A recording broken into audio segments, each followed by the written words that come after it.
Hello everyone, welcome to Vidya Trans. दोस्तों, आज इस वीडियो में हम लोग बात करने वाले हैं नेटवर्क थ्योरम की एक थ्योरम के बारे में, जो है सुपरपोजिशन थ्योरम। तो इस वीडियो में मैं आपको सुपरपोजिशन थ्योरम को एक्सप्लेन करूंगा और आपको काफ़ी बेहतर तरह से समझाने का प्रयास करूंगा। नेटवर्क थ्योरम से बाकी लेक्चर जो हैं वो हमारे अनअकैडमी प्लेटफॉर्म पर अपलोडेड हैं, तो उसकी लिंक भी मैं आपको दे दूंगा। और दूसरी चीज़ ये भी है कि नेटवर्क एनालिसिस का जो कोर्स है मेरा, वो अनअकैडमी पर स्टार्ट हो चुका है 12 अगस्त से। तो अभी भी लाइव क्लास चल रही है, आप चाहें तो ज्वाइन कर सकते हैं। ठीक है। तो मेरे कोर्स के साथ साथ आपकी जो भी अनअकैडमी पे, जैसे कि आप जानते हैं, बेस्ट फैकल्टी अनअकैडमी के साथ जुड़ रही है। जो भी फैकल्टीज अवेलेबल हैं, उनके लेक्चर्स भी आपको मिल जाएंगे, उनकी भी लाइव क्लास आपको मिल जाएंगी। तो लाइव क्लास बेसिकली ऐसे रहती है कि आप उसमें डाउट भी पूछ सकते हो साथ के साथ, और वो लाइव लेक्चर आपके अवेलेबल भी रहते हैं, रिकॉर्डेड फॉर्म में आपके पास अवेलेबल भी रहते हैं। तो आप अपने टाइम के हिसाब से भी उनको देख सकते हो। और कई सारे फीचर्स हैं जो मैं आपको आगे आने वाली वीडियो में धीरे धीरे बताता रहूँगा। और अब हम अपने टॉपिक पे आते हैं, सुपरपोजिशन थ्योरम। तो सुपरपोजिशन थ्योरम दोस्तों क्या होती है, सुपरपोजिशन थ्योरम अप्लाई कब होती है और कैसे हम इसको यूज़ करते हैं, ये हम देखने वाले हैं। तो सुपरपोजिशन थ्योरम जो होती है दोस्तों, लीनियर नेटवर्क पे लगाई जा सकती है। लीनियर नेटवर्क वो होते हैं जिसमें लीनियर एलिमेंट्स होते हैं, मतलब रजिस्टर, कैपेसिटर, इंडक्टर। ठीक है। अभी हम लोग डीसी सोर्सेज के बारे में बात करेंगे, तो केवल रजिस्टर्स अगर आपके किसी सर्किट में हैं तो उसको हम लीनियर सर्किट कह सकते हैं। जहाँ भी आपके रजिस्टर के इंटरकनेक्शन से कोई नेटवर्क अगर आपको दिख रहा है, तो वहाँ पर आप सुपरपोजिशन थ्योरम अप्लाई कर सकते हैं। तो सुपरपोजिशन थ्योरम में क्या कहा गया? Superposition theorem states that in any linear bilateral network where more than one independent source is present, वहां पर more than one independent sources होने चाहिए। सुपरपोजिशन थ्योरम का जो सुपरपोजिशन थ्योरम अप्लाई ही तब होगी जब एक से ज्यादा सोर्सेज अवेलेबल होंगे।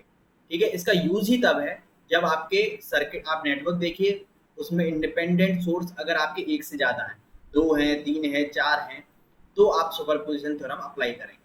तो इसमें क्या कहा जाता है कि अगर आपका कोई नेटवर्क है और उसमें दो या तीन सोर्सेस लगे हुए हैं आपके, और आपको किसी ब्रांच में आपका करंट आ रहा है आई। ठीक है। जैसे मैं आपको एग्जांपल के थ्रू ही समझाता हूँ, फिर हम लोग यहाँ पे आएंगे। जैसे ये मेरा नेटवर्क है और यहाँ पर मान लीजिए ये वोल्टेज दे रखा है +- V, और आपसे यहाँ पर कहा है कि सुपरपोजिशन के थ्रू यहाँ पर आप वोल्टेज निकालिए, या मान लीजिए करंट निकालिए। करंट का मैं एग्जांपल आपको देता हूँ, तो यहाँ पर करंट निकालिए। तो सुपरपोजिशन थ्योरम में क्या कहा गया कि भाई इन दोनों सोर्सेज की वजह से यहाँ पे कुछ करंट आ रही होगी।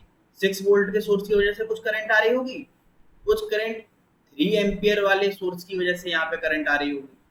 तो अगर आप क्या करो, केवल एक सोर्स को ऑन रखो और दूसरे सोर्स को आप ऑफ कर दो, फिर जो आपने सोर्स ऑन रखा है उसकी वजह से यहाँ पर करंट निकाल लो। ठीक है। तो मान लीजिए मैंने यहाँ पे करंट निकाल ली, 6 वोल्ट के सोर्स की वजह से मैंने यहाँ पे करंट निकाल ली। फिर ये कहते हैं कि दूसरे सोर्स को ऑन रखो और इस सोर्स को ऑफ कर दो। तो पहले हमने इसे ऑन रखा था, इसे ऑफ रखा था। तो अगर ये तो दो हैं सोर्सेस, अगर यहाँ पे 5 भी होते तो केवल एक को ऑन रखते, बाकी सारे को ऑफ कर देते। तो एक बार में आपको एक सोर्स को ऑन करना है और उसकी वजह से जहां पर हमें करंट निकालना है या जहां पर हमें वोल्टेज निकालना है वो फाइंड आउट करना है। तो यहाँ पे मान लीजिए हमें करंट निकालना है, तो मैंने इस सोर्स को ऑन रखा और बाकी सारे सोर्सेज को ऑफ कर दिया, और इसकी वजह से यहाँ पे करंट निकाल लिया। फिर मैं क्या करूंगा, इसको ऑफ कर दूंगा सेकंड में, और बाकी किसी एक सोर्स को ऑन कर दूंगा। तो इसको, ये मेरे बचा है, इसको मैंने ऑन कर दिया। ठीक है। तो एक बार में आप एक सोर्स को ऑन रखेंगे और उसकी वजह से यहाँ पे करंट निकालेंगे। फिर मैंने क्या किया, इसकी वजह से 3 एम्पियर के सोर्स की वजह से यहाँ पे करंट निकाल लिया। और जब आप इन दोनों की वजह से इंडिविजुअली, इन दोनों सोर्सेज की वजह से यहाँ पे करंट निकालेंगे, तो वो आपका जो करंट होगा, उनको अगर आप ऐड करेंगे तो वो आपके टोटल करंट के बराबर होगा। जब दोनों आपके सोर्सेज एक्टिवेट थे तब जो करंट आ रहा था उसके बराबर ये करंट होगा। ठीक है, आई होप आपको समझ में आया होगा। तो मैं फिर से एक बार बताता हूँ, ये दोनों सोर्सेज आपके अवेलेबल हैं और इन दोनों सोर्सेज की वजह से यहाँ पे करंट आ रहा है आई। ठीक है, तो आपने यहाँ पे केवीएल या केसीएल की मदद से यहाँ पे करंट निकाल लिया। ठीक है, आपका आया, कुछ वैल्यू आ गई यहाँ पे। तो सुपरपोजिशन थ्योरम ये कहती है कि अगर आप एक एक इंडिविजुअल सोर्स की वजह से भी यहाँ पे करंट निकालोगे और उनको ऐड कर दोगे, तो ये जो उनका एडिशन जो होगा वो टोटल करंट के बराबर ही होगा, जो कि सारे सोर्स जब एक्टिव थे तो उनकी वजह से आ रहे थे। ठीक है, इसको एक बार करके हम दिखाएंगे। अब देखिए, यहाँ पे कुछ और चीज भी आपको बताई गई है। यहाँ पे आपको बताया गया है कि हाँ, यहाँ पे आपको बताई गई है, जैसे मैंने आपसे बोला कि आप सोर्सेज को ऑफ कर देंगे। तो ऑफ करने का मतलब क्या है? आपके करंट सोर्स को ऑफ करने का कुछ अलग मतलब निकलता है और वोल्टेज सोर्स को ऑफ करने का कुछ अलग परिणाम निकलता है। ठीक है, अलग रिजल्ट निकलता है। तो ये कहते हैं कि while other source are replaced by their, ये कहते हैं कि जो करंट सोर्स है और जो वोल्टेज सोर्स है, उनको उनके इंटरनल रेजिस्टेंस से रिप्लेस किया जाएगा। एक सोर्स को ऑन रखा जाएगा और दूसरे सोर्स को उसके इंटरनल रेजिस्टेंस से रिप्लेस कर दिया जाएगा। ठीक है, तो मान लीजिए मेरा 6 वोल्ट का सोर्स ऑन है और ये वाला ऑफ है, तो इसके इंटरनल रेजिस्टेंस से इसको रिप्लेस कर दिया जाएगा। लेकिन ये तो आपका आइडियल करंट सोर्स है, तो इसका इंटरनल रेजिस्टेंस क्या होगा? आइडियल करंट सोर्स का इंटरनल रेजिस्टेंस होता है इन्फिनिटी, और अगर यहाँ पे आप इंटरनल रेजिस्टेंस इन्फिनिटी लगाओगे तो इसका मतलब क्या हो गया? वो ओपन सर्किट हो गया। ठीक है, तो ये कुछ बातें हैं, ये आपको पता होनी चाहिए। जैसे अगर अगर किसी ब्रांच में आपका इन्फिनिटी रेजिस्टेंस दिया हुआ है, इसका मतलब वो ओपन सर्किट है। तो आपकी अगर आइडियल करंट सोर्स है, तो आपकी वो करंट सोर्स की वजह से ओपन सर्किट हो जाएगा। और अगर आपके पास आइडियल वोल्टेज सोर्स है, तो वहां पर हो जाएगा शॉर्ट सर्किट। अब मैं आपको न्यूमेरिकल सॉल्व करके दिखाता हूँ। ठीक है, देखिए, पहले मैं क्या करूंगा, 6 वोल्ट के सोर्स को ऑन रखूंगा और फिर मैं 3 एम्पियर के सोर्स को ऑन रखूंगा। तो पहले मैंने 6 वोल्ट के सोर्स को ऑन रखा और बाकी सारे बच्चे जितने भी सोर्सेज हैं उनको ऑफ कर दिया। तो मेरा सर्किट बना कुछ इस तरह से, प्लस माइनस 6 वोल्ट, रेजिस्टेंस आया 8 ओम, यहाँ पर आया 4 ओम, और ये हो गया ओपन सर्किट। ठीक है, करंट सोर्स आपका ओपन सर्किट हो गया। तो करंट सोर्स को ऑफ करने का मतलब क्या है? वो ओपन सर्किट हो जाएगा, और वोल्टेज सोर्स को ऑफ करने का मतलब है वो शॉर्ट सर्किट हो जाएगा। ठीक है, तो ये रेजिस्टेंस, ये पहली बात तो हमने चेक किया, ये लीनियर नेटवर्क है या नहीं। बिल्कुल लीनियर नेटवर्क है, आपका रजिस्टर लगे हुए हैं। ठीक है, अब देखिए, आपको यहाँ पर करंट फाइंड आउट करना है, और करंट आप आराम से फाइंड आउट कर लेंगे। 6/12, तो current I is equal to होगी, आपने ओम्स लॉ लगा दिया, 6/12, तो आपकी आ गई 0.5 एम्पियर करंट यहाँ पे। ठीक है, लेकिन ये टोटल करंट नहीं हुई, इसको हम बोलेंगे आई, बिकॉज ऑफ द 6 वोल्ट के सोर्स की वजह से। ठीक है, तो आई बिकॉज ऑफ द 6 वोल्ट के वोल्टेज का सोर्स, तो 0.5 एम्पियर। ठीक है, ये हो गया मेरा केस 1। सेकंड हम क्या करेंगे, इस करंट सोर्स को ऑन रखेंगे और बाकी जितने भी बचे सोर्सेज हैं उनको ऑफ कर देंगे। तो बाकी बचा सोर्स यही है, तो इसको मैंने ऑफ कर दिया। तो केस 2 में आपका क्या करेंगे, केस 2 इसको ऑफ कर देंगे, और यहाँ पर रेजिस्टेंस लगा हुआ है, तो वोल्टेज सोर्स को ऑफ करने का मतलब उसको आप शॉर्ट सर्किट कर दीजिए। ठीक है, अगर आपका आइडियल है, अगर यहाँ पे मान लीजिए एक इंटरनल रेजिस्टेंस दिया होता आपका कि भाई ये 6 वोल्ट का, ये प्रैक्टिकल वोल्टेज सोर्स है, और यहाँ पर आपका इंटरनल रेजिस्टेंस दिया, वैसे आप इतना याद मत रखिए, कोई दिक्कत नहीं। अगर रेजिस्टेंस दिया होता तो भी आप ऐसे शॉर्ट कर देते, तो भी काम बन जाएगा। ठीक है, कोई बात नहीं।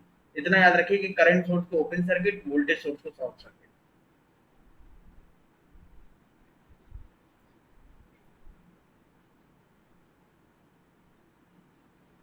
ठीक है, तो ये 8 हो गया और ये 4 हो गया,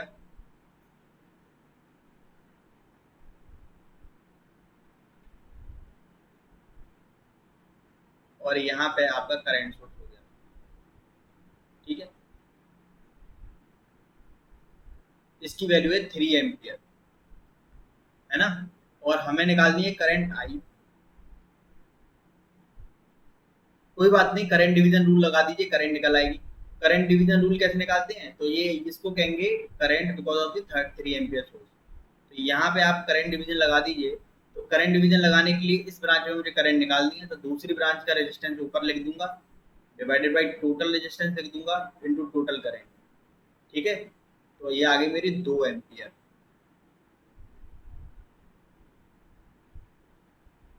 ठीक है, I because of 3 ampere source, I because of 6 volt source. अब जब आप इनको ऐड करोगे तो वो टोटल करंट के बराबर निकल आएगी, जो कि दोनों सोर्स जब अवेलेबल थे तब थी। तो आप यहाँ पे लिख सकते हो I is equal to I because of the 6 volt का source plus I because of the 3 ampere का source, which is equal to 2.5 ampere. ठीक है, तो आई आ गया है 2.5 एम्पियर। ठीक है, तो आपने समझ लिया कि अगर आपको करंट सोर्स दिखे तो उसको आप ओपन सर्किट कर दो, और वोल्टेज सोर्स दिखे तो आप उसको शॉर्ट सर्किट कर दो। ठीक है, आपको इंटरनल रेजिस्टेंस जो है वो अपने आप ही शो हो जाएगा, उसकी चिंता मत करो। ठीक है,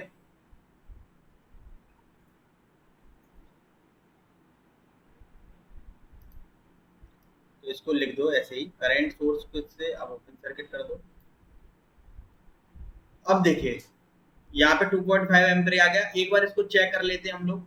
चेक करने के लिए क्या करेंगे, यहाँ पे डायरेक्ट करंट निकाल के आप लोग देख लीजिए। ठीक है, जब ये दोनों सोर्स अवेलेबल हैं तब निकाल के आप एक बार चेक कर लीजिए क्या आएगा। ठीक है, करते हैं। यहाँ पे क्या लगा देते हैं, नोडल एनालिसिस लगा देते हैं। तो नोडल एनालिसिस मैंने लगा दी, और आपका पेन ले लेता हूँ। तो यहाँ पे नोडल एनालिसिस लगा के केसीएल, यहाँ पे नोडल एनालिसिस हम करते हैं और यहाँ पे केसीएल लगा देते हैं इस नोड पे। इसको मैं क्या कर देता हूँ, ग्राउंड मान लेता हूँ। ठीक है, यहाँ पे 3 एलिमेंट कनेक्टेड है, तो ये प्रिंसिपल नोड है, एक ये प्रिंसिपल नोड है, इसको मैंने ग्राउंड मान लिया। अब इन नोड से बाहर जाने वाली जो करंट है वो ये सारी है। तो केसीएल क्या कहता है, किसी नोड में एंटर करने वाली करंट इज इक्वल टू उस नोड से बाहर जाने वाली करंट। यहाँ पे वोल्टेज मैंने V मान लिया, तो V minus 6 divided by 8 plus V by 4 is equal to 3। तो यहाँ पे आया 8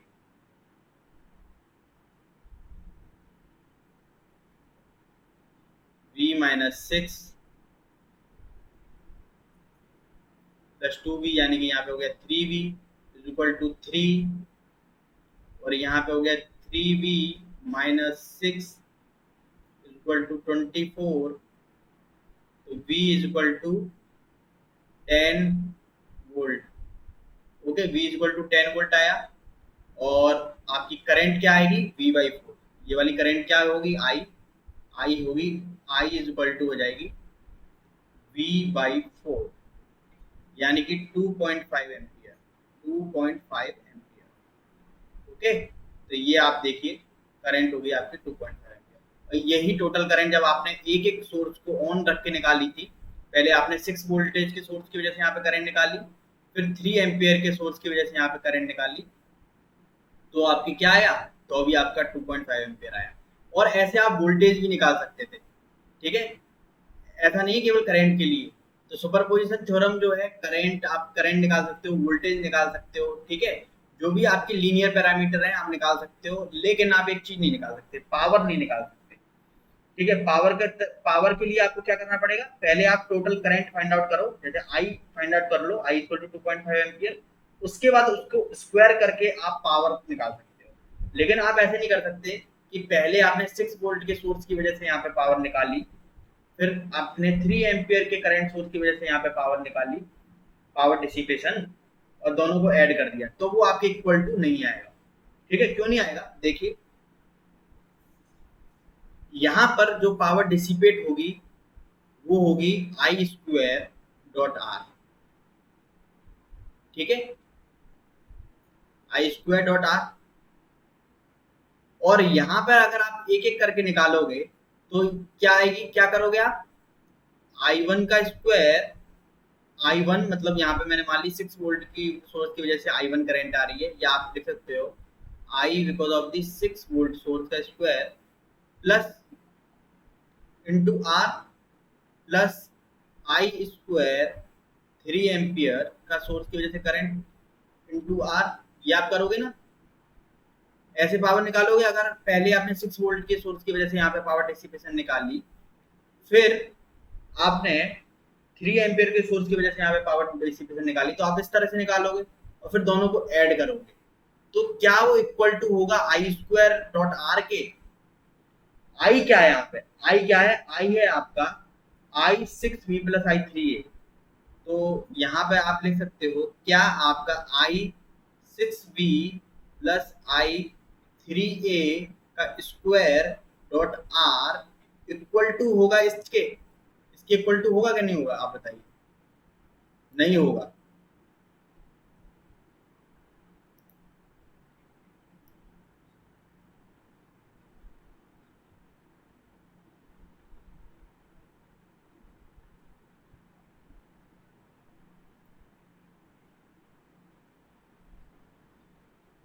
ठीक है, आई 6V प्लस आई 3A का स्क्वायर, इसका कोई शॉर्टकट होना चाहिए पेन का, है ना। ठीक है, तो ये इसके इक्वल नहीं होगा। आई 6V का स्क्वायर डॉट आर प्लस कितने का अंतर आएगा, मोदी जी ने आपको बता रखा है पहले से, आई ए प्लस बी का whole square is equal to A square plus B square plus 2AB। ये 2AB जो एक्स्ट्रा आया वो आपका क्या करेगा, यहाँ पे दोनों में अंतर कर देगा, तो दोनों ये दोनों नॉट नॉट इक्वल टू होंगे। ठीक है दोस्तों, तो पावर के लिए ये एप्लीकेबल नहीं होगी सुपरपोजिशन थ्योरम, क्योंकि पावर आपका नॉन लीनियर पैरामीटर है। अगर आपको निकालनी है और सुपरपोजिशन थ्योरम लगानी है तो क्या करो, पहले टोटल करंट निकाल लो और उसको स्क्वायर करके आर करो, तो ये पावर होगी आपकी, ना कि ये। ठीक है, दूसरा इसमें एक और चीज है, अगर आपके सर्किट में डिपेंडेंट सोर्स लगा हुआ है, डिपेंडेंट सोर्स, तो उसको आपको टच नहीं करना। डिपेंडेंट सोर्स लगा हुआ है तो उसको आपको टच नहीं करना। ठीक है, अच्छा मैंने आपको एक चीज बताई यहाँ पर, पहले मैंने आपको कहा था कि भाई कोई आपका सोर्स है, उसको ऑफ करने का तरीका क्या है, उसकी इंटरनल रेजिस्टेंस से उसे रिप्लेस कर दो। ठीक है, फिर मैंने कह दिया कि चलो ठीक है, आपके वोल्टेज सोर्स को शॉर्ट कर दो और करंट सोर्स को आप ओपन कर दो, और केवल यही चीज याद रखना कि वोल्टेज सोर्स को शॉर्ट कर देते हैं, करंट सोर्स को हम ओपन कर देते हैं।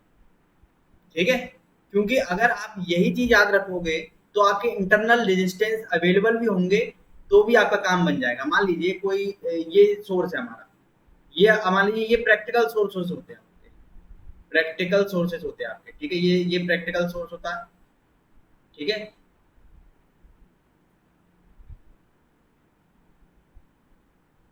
ये आपका प्रैक्टिकल सोर्स होता है, और एक ये भी मान लीजिए प्रैक्टिकल सोर्स होता है। क्यों, क्योंकि ये वोल्टेज प्रैक्टिकल सोर्स का कैसे कह सकते हैं हम इसको, हम कह सकते हैं भाई 6 वोल्ट का सोर्स है, इंटरनल रेजिस्टेंस 8 लगा हुआ है, इस तरह से आपको दिया हुआ है कि इंटरनल रेजिस्टेंस है उसका कुछ 2, और आप कह सकते हैं कि करंट सोर्स है, ये प्रैक्टिकल करंट सोर्स है और इसका इंटरनल रेजिस्टेंस है 4।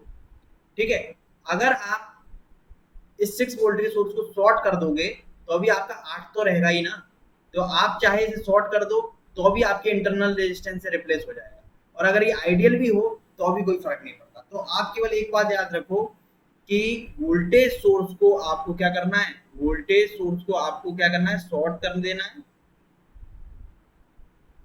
और करंट सोर्स अगर आपके पास है तो उसको आप ओपन कर दीजिए, ओपन। ठीक है, और अगर आपके प्रैक्टिकल वोल्टेज सोर्स या प्रैक्टिकल करंट सोर्स भी हुए तो भी सेम चीज फॉलो करिए, क्योंकि देखिए अगर इसको मैं ओपन कर दूंगा तो क्या होगा, आपका केवल 4 ओम का रजिस्टर रह जाएगा, तो आपका ऑटोमेटिकली इंटरनल रेजिस्टेंस से रिप्लेस हो जाएगा। ठीक है, तो आप केवल एक ही चीज याद रखिए कि हम वोल्टेज सोर्स को शॉर्ट सर्किट के द्वारा और करंट सोर्स को ओपन सर्किट के द्वारा रिप्लेस कर देते हैं। दूसरी चीज, अगर आपके डिपेंडेंट सोर्स लगे हुए हैं, इंडिपेंडेंट सोर्स लगे नहीं हुए, तो आपका एक काम होगा कि जो इंडिपेंडेंट सोर्सेज हैं वो तो आप ऐसे ऑफ करोगे, लेकिन आपके डिपेंडेंट सोर्सेज को आप टच नहीं करोगे। While all the dependent source remain as they are, independent source को आप टच नहीं करोगे, वो वैसे के वैसे ही रहेंगे। तो नेक्स्ट वीडियो में मैं डिपेंडेंट सोर्सेज के बारे में आपको कुछ बताने वाला हूँ। ठीक है, डिपेंडेंट सोर्सेज से रिलेटेड आप न्यूमेरिकल कैसे सॉल्व करोगे। तब तक के लिए thank you very much. I hope आपको ये चीज समझ में आई हो।